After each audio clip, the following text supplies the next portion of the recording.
Brad, how do you follow Ananya? That's not easy. Yeah, youth. I mean, that was nice. That was generous of Adam. I don't feel youthful, particularly following her. She's pretty amazing.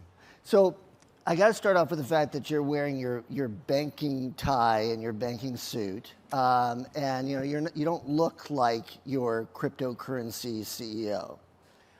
I'm just gonna go back with where is your tie? I don't. Yeah. No, look. I took it out because I didn't think you'd have one. I thought it was going to be over. That happens to us, and kind of to answer your question, look, as Adam introduced, Ripple is a company selling software, selling technologies into banks, into financial institutions. And so we think about, we are selling into an audience that oftentimes is wearing a tie. Humorously, there are times when we show up for a meeting and, we show up in ties and they're showing up to meet with us, so they wear, casual Silicon Valley, and we just miss each other on the other side. So obviously this has been a huge week for news, and I speak not of Libra, although we'll get to that, but on Monday, right after the close, you did a massive deal with MoneyGram.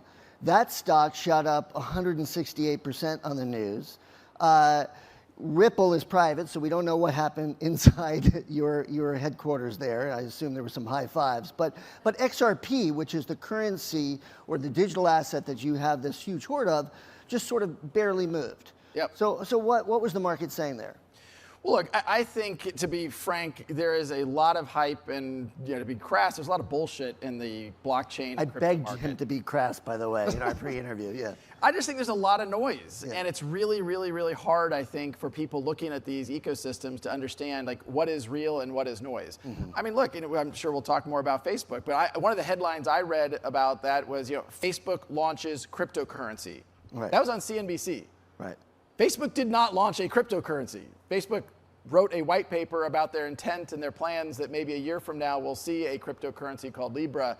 So I think it's hard for the industry to separate what is real. I think the MoneyGram deal was a very big deal for Ripple. I think it was even a bigger deal for the crypto markets overall. Mm-hmm. If we go back in time, and as we've heard from other panelists, I do think the original use case for crypto, it was Silk Road. Right.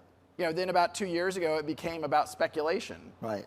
And I think what we're seeing in 2019 and what we'll see going forward is there has to be utility.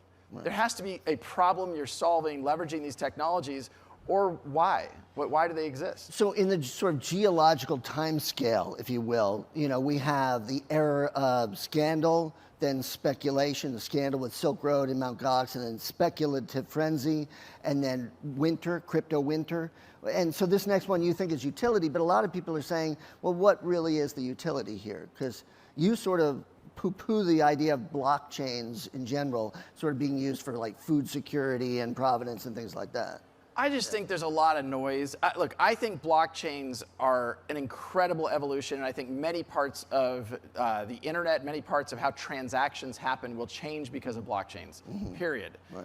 I think there are a lot of examples that I see people talk about where I ask myself, and I would ask people to ask themselves, why doesn't a database work better? Right. Why isn't a database more efficient? A blockchain is kind of an expensive database. Right. It's slower than many database technologies. And I think a lot of people, they use the word blockchain as, frankly, catnip for investors. Right. They want to, or for marketing, that they want to get, consulting revenue, so they talk about blockchain. Look, we have tried to be very, very focused on solving a specific set of problems for a specific set of customers. And that is around transaction banking and liquidity management, so that today, as you've heard, cross-border transactions, they are slow, they are expensive, they are error-prone. And the one cost that I think gets overlooked that people don't fundamentally understand is the way correspondent banking works is pre-funded capital sits in accounts around the world. And you have literally $10 trillion pre-funded into other banks, into other financial institutions in order to facilitate. It's the oil in the engine that allows correspondent banking to work, and it's sitting there. And if we can reduce the amount of oil necessary in the engine, that's incredible efficiency for the global economy. That's good for everybody. If we can remove 10 trillion to a lower number, that's stock buybacks, that's dividends, that's working capital for lots of other purposes. So this is key because, you really see the value in this or in many of the sort of digital assets that we talk about when we think about the sort of cryptocurrencies, but as the value is in transferring value rather than storing value, in facilitating transactions. And talk a little bit about the speed, because XRP versus, say, the way we do this now, why is it so much faster than the normal banking transfers through SWIFT, for example? Well, so first let me say, I don't think there's going to be one crypto to rule them all. And I think there are cryptos. I own Bitcoin. I'm long Bitcoin. I think Bitcoin is a store of value and people hold it. And so I don't think there's just going to be one use case.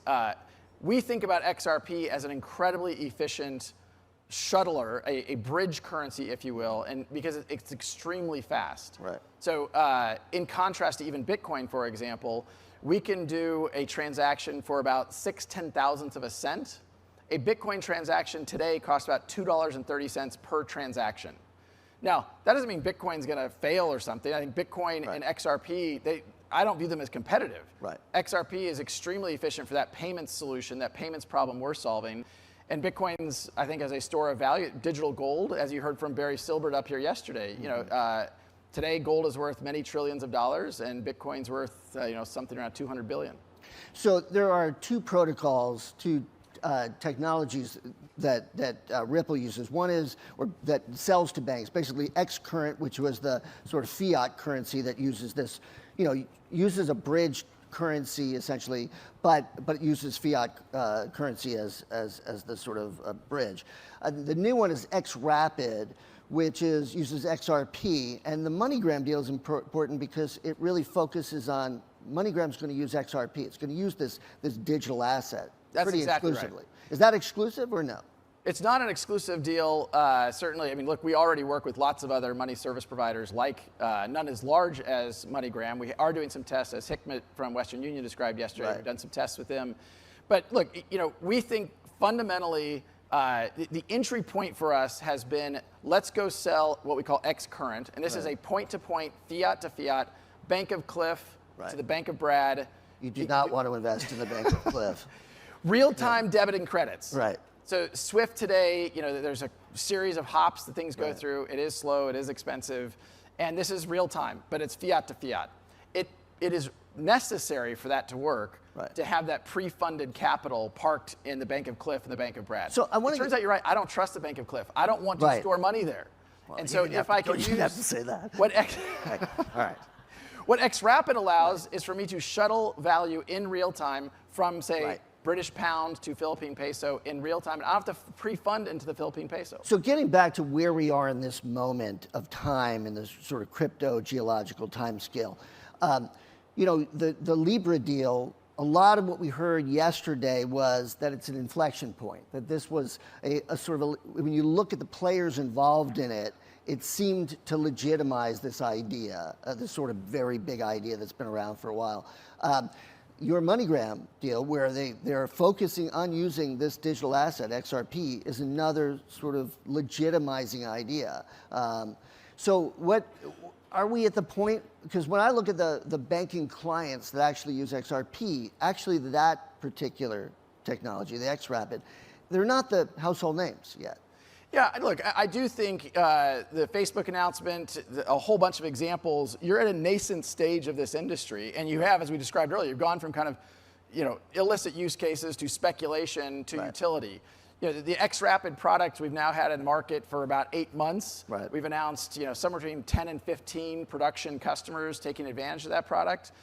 For a Silicon Valley startup to be able to go from, a launch of a new product to 10 to 15 customers, actually, I'm pretty thrilled.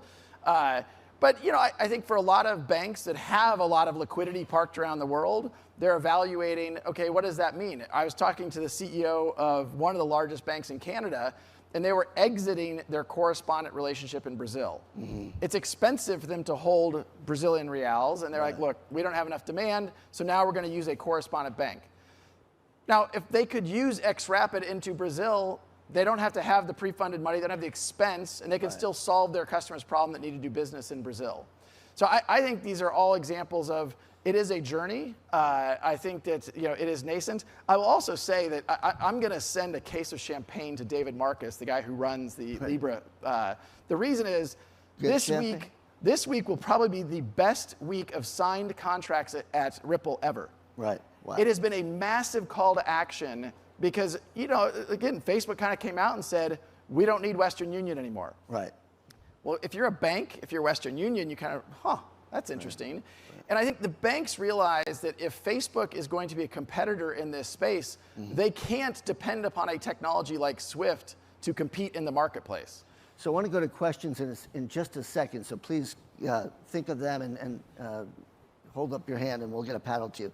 But, so the banking legitimacy question. So the Basel Commission just came out with a statement a couple of months ago, in which they talked about a lot of the risk inherent in these new cryptocurrencies, and it seemed like even though it was a milestone that they talked about it, the message itself was pretty skeptical. It seems to me.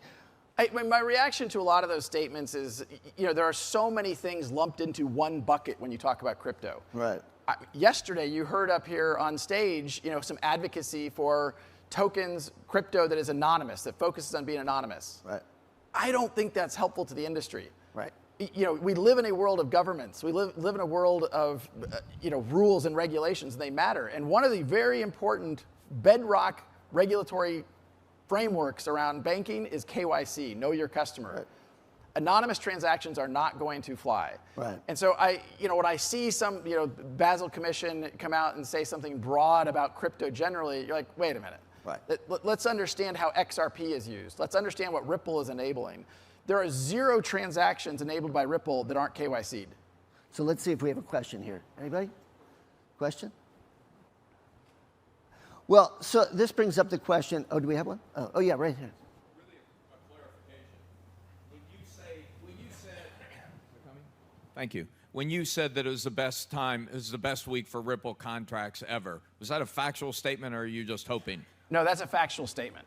That the Facebook announcement has absolutely catalyzed contract activity. So we may have been talking to a bank, a payment provider for 6 weeks, 6 months about a contract. This has been a call to action. There's no question. I was texting with our head of sales, a guy named John Mitchell. He flies around the world more than anybody I've ever met. And this is going to be a record week for Ripple. So to my understanding, the G20, the meeting of the global heads of states, is in Osaka at the end of the month. To my understanding, the issues of digital assets are not on the agenda.